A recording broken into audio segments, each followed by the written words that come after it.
Hi అండి. ఎలా ఉన్నారు? అందరూ బాగున్నారు కదా! ఈరోజైతే ఒక వెజ్, నాన్ వెజ్ కర్రీ చేస్తున్నాము. ఫస్ట్ అయితే టమాటాలు, ఉల్లిపాయలు అవి రెడీ చేసి పెట్టుకున్నాము. ఇంకోవైపు అయితే గుడ్లు, నెత్తళ్ళు కూర చేస్తున్నారండి. అమ్మాయి చేస్తున్నారు ఈ కర్రీస్ అయితే. ఫస్ట్ అయితే వెజ్ కర్రీకి రెడీ చేసుకున్నారు. ఇవన్నీ కట్ చేసి పెట్టేసుకున్నారు. స్టవ్ ఆన్ చేసి కళాయి పెట్టుకున్నారు.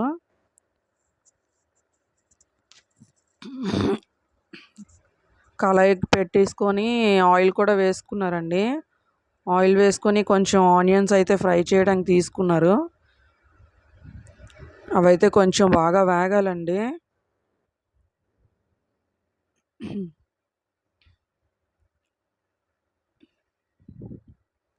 ఇగోండి ఇలా వేపుతున్నారు చూడండి.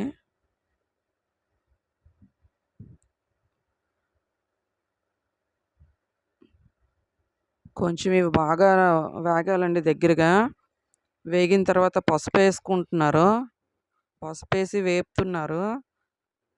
కొంచెం బాగా వేగిపోయిన తర్వాత టమాటాలు కూడా వేస్తారండి. టమాటాలు కొంచెం బాగా మగ్గాలి కదా! దానికోసమని వేశారు. వేసి ఒకసారి కలిపేసుకొని మూత అయితే పెట్టేసి పక్కన పెట్టేశారు.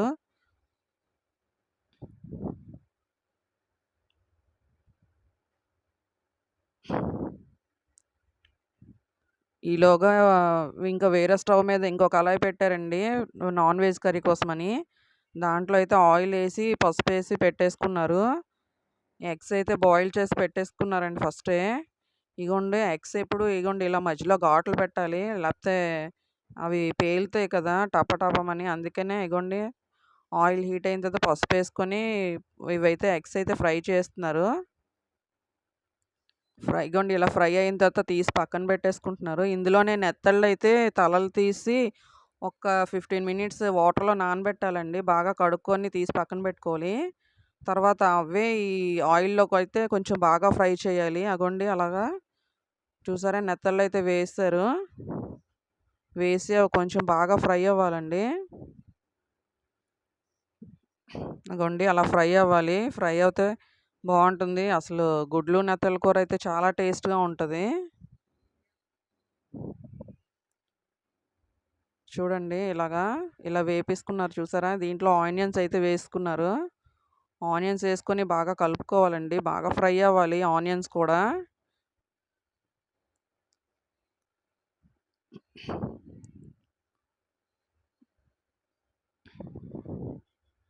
మా కిచెన్ అయితే ఇదేనండి. ఈలోగా టమాటాలు మగ్గుతున్నాయి కదా! ఇలా అయితే దగ్గరగా మగ్గాలి. తర్వాత ఇందులో ములక్కాడలు కూడా వేసుకుంటున్నారు.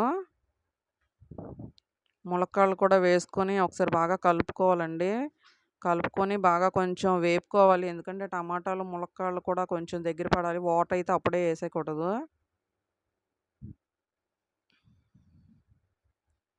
ఇలా కలుపుకున్న తర్వాత మళ్ళీ మూత ఒకసారి పెట్టేశారు. ఒక 10 నిమిషాలు ఉంచుదామని. ఎందుకంటే అవన్నీ మగ్గాలి కదా! ఈలోగా ఆనియన్స్‌ను, నెత్తళ్ళు బాగా ఫ్రై అయిపోతున్నాయి.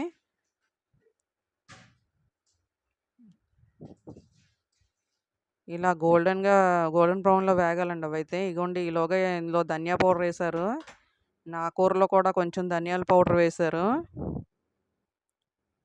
ఇందులో జీరా పౌడర్ కొంచెం, అందులో జీరా పౌడర్ కొంచెం వేశారండి. సాల్ట్ వేశారు. అండ్ ఆ నాన్ వెజ్ కర్రీలో కూడా కొంచెం సాల్ట్ వేశారు. కొంచెం వేసుకోవాలండి. ఎందుకంటే నెత్తళ్ళు వేసాం కాబట్టి.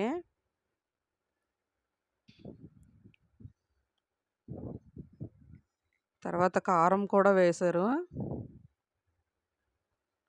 అండ్ నాన్ వెజ్ కర్రీలో కూడా వేశారండి. ఎందుకంటే మాకు అలవాటయిపోయిందండి. ఈ క్యారేజీల వల్ల వంట అది అలవాటయిపోయింది. అందుకనే ఒకదాని తర్వాత ఒకటైతే చెయ్యము. ఈ గ్యాసులు ఉన్నాయి కాబట్టి పెట్టేసుకుంటాం పక్కనే. సో, అందుకనే ఇలాగా వేగరంగా అయిపోద్దండి ఎవరికైనా సరే టైం వేస్ట్ అవ్వకుండా.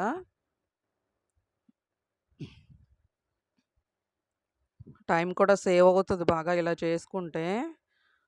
తర్వాత అయితే ఇందులో అయితే ఎగ్స్ వేసేశారు. ఎగ్స్ వేసి ఒకసారి బాగా కలుపుకుంటున్నారు. గుడ్డు, నెత్తళ్ళ కూర అయితే చాలా టేస్ట్‌గా ఉంటదండి. ఇంకా ఇదైతే ఇంకేమి అన్నంలో అలా కలుపుకొని తినేయొచ్చండి. వెరీ వెరీ టేస్టీ కర్రీ ఇదైతే. ఇదిగోండి వాటర్ అయితే వేసేశారు. వేసి తర్వాత ఒకసారి కలుపుకొని క్యాప్ అయితే పెట్టేస్తారు. ఇదిగోండి ఇలా కొంచెం వాటర్ ఏసుకొని క్యాప్ పెట్టేసారు. అది మరగాలింకా. ఇందులో కూడా ఈ కర్రీ కూడా ములక్కాడ కూర కూడా ఒకసారి కలుపుకుంటున్నారు. ఇదిగోండి దగ్గర పడుతుంది కదా! ఇలా బాగా కలుపుకోవాలి.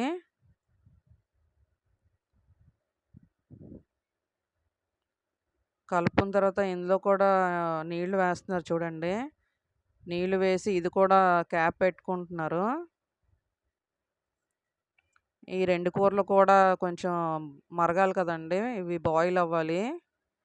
సో, ఇది కూడా క్యాప్ పెట్టేశారు. మీకివి ఎందుకు చూపిస్తున్నానంటే, ఇగోండి ఇదైతే గరిటైతే నాన్ వెజ్‌ది. ఆ అట్ల కర్ర అయితే ఆ వెజ్ కర్రీ కోసమని పెట్టారు. ఎందుకంటే కన్‌ఫ్యూజ్ అవ్వకుండా ఉండాలంటే అలా సెపరేట్ చేసి పెట్టుకుంటాం. ఈలోగా నేను ఇవి కొనేసి తెచ్చుకున్నాను కదండీ సీసాలు, ఇవన్నీ స్టోర్ చేస్తున్నారు. ఎందుకంటే డబ్బాలు తీసి పెట్టి అవి కొంచెం ఇబ్బందిగా ఉంది. అందుకనే ఇందులోని అమ్మయితే "నేను వేస్తానమ్మా" అన్నారు. సో, ఇగోండి అలాగా స్టోర్ చేస్తున్నారు. ధనియా పౌడరు, సాల్ట్, కారం పౌడర్ అండ్ మసాలా పౌడర్, జీలకర్ర పౌడర్ అవన్నీనండి. పసుపు ఇవన్నీ.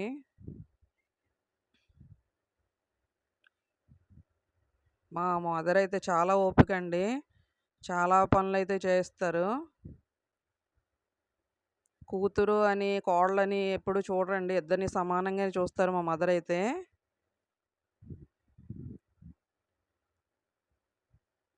వాళ్ళకి కూడా సేమ్ ఇలాగే అన్నీ చేస్తారండి. మా మదరే ఫస్ట్ అయితే ఇంట్లో లెగుస్తారు. పూజ అవి మా మదరే చేసేసుకుంటారు.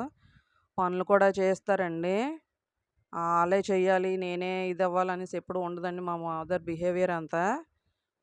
చాలా హెల్పింగ్ నేచర్ అండి. అదే మాకు కూడా అలవాటయిపోయింది. ఎక్కడికెళ్ళినా సరే ఎవరికైనా హెల్ప్ చేయడం అలవాటయిపోయింది. సో, అదైతే మంచి ఇదండి. అలా ఒకళ్ళకి సాయం చేస్తే చాలా మంచిది కదా మనకైతే. మా ఫ్యామిలీలో అంతేనండి. కూర్చొని తినే రకాలు కాదు. ఎక్కడికెళ్ళినా ఒకళ్ళకొకళ్ళం హెల్ప్ చేసుకుంటాము.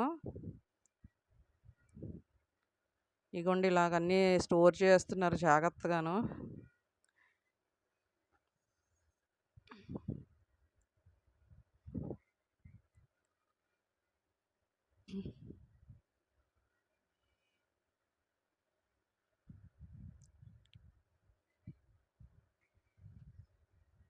ఇగోండి పసుపు కూడా వేస్తున్నారు.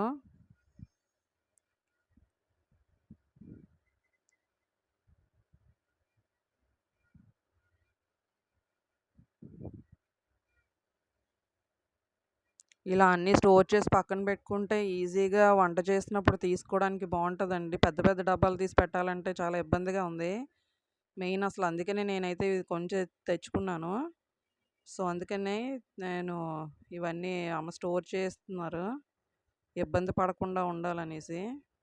ఒక స్పూన్‌లది పెట్టేసుకుంటే చక్కగా క్యాపులు తీసి అన్నీ లైన్‌గా వేసేసుకోవచ్చు. ఈజీగా ఉంటది. టైం వేస్ట్ అవ్వదు అనేసి. సో, ఇగోండి ఇవన్నీ స్టోర్ చేసేసారు చూడండి. సర్దేశారు అమ్మయితే. బావుంది ప్లేటయితే నాకు నచ్చింది. ఇలా కుక్ చేసినప్పుడు పట్టుకెళ్ళిపోతే ఈజీగా ఉంటది. ఇగోండి ఈలోగా అవి సర్దేలోపు ఈ కర్రీస్ అయితే బాయిల్ అయిపోయి, ఇగోండి ములక్కాడలు అన్నీ ఉడికిపోయాయండి ఇందులో. తర్వాత ఒక్క 5 మినిట్స్ మళ్ళీ క్యాప్ పెట్టేశారు. ఈలోగా ఇగోండి ఎగ్స్‌ను, నెత్తళ్ళ కూర కూడా బాయిల్ అయిపోతుంది. సో, ఇగోండి ఒక్క 5 మినిట్స్ తర్వాత కర్రీ అయితే రెడీ అయిపోయింది. ములక్కాడ, టమాటా అయితే రెడీ అయిపోయింది. తర్వాత క్యాప్ పెట్టేశారు అమ్మయితే. సో, ఇగోండి ఈ కర్రీ కూడా రెడీ అయిపోయింది. ఎగ్స్, నెత్తళ్ళ కూర కూడా. సో, ఇలా అన్నంలో కలుపుకొని తినేసారంటే చాలా టేస్ట్‌గా ఉంటదండి నెత్తళ్ళు, గుడ్లు కూర కూడాను. సో, ఇది కూడా అయిపోయింది. క్యాప్ పెట్టేశారు. క్యాప్ పెట్టేసి ఇంకా స్టవ్ అయితే ఆఫ్ చేసేసారండి. వేడి వేడి కర్రీస్ అయితే రెడీ అయిపోయి నాన్ వెజ్, వెజ్ కర్రీ కూడా. ఈలోగా వెల్లుల్లిపాయలైతే తొక్కలు తీసి నేను ఫ్రిడ్జ్‌లో స్టోర్ చేసుకుంటానండి. రోజు తీయలేము కదా! అందుకనే ఒకసారే చేసుకుంటాను. సో, ఇలాగని డబ్బాలో వేసుకున్నా. So, please subscribe my channel.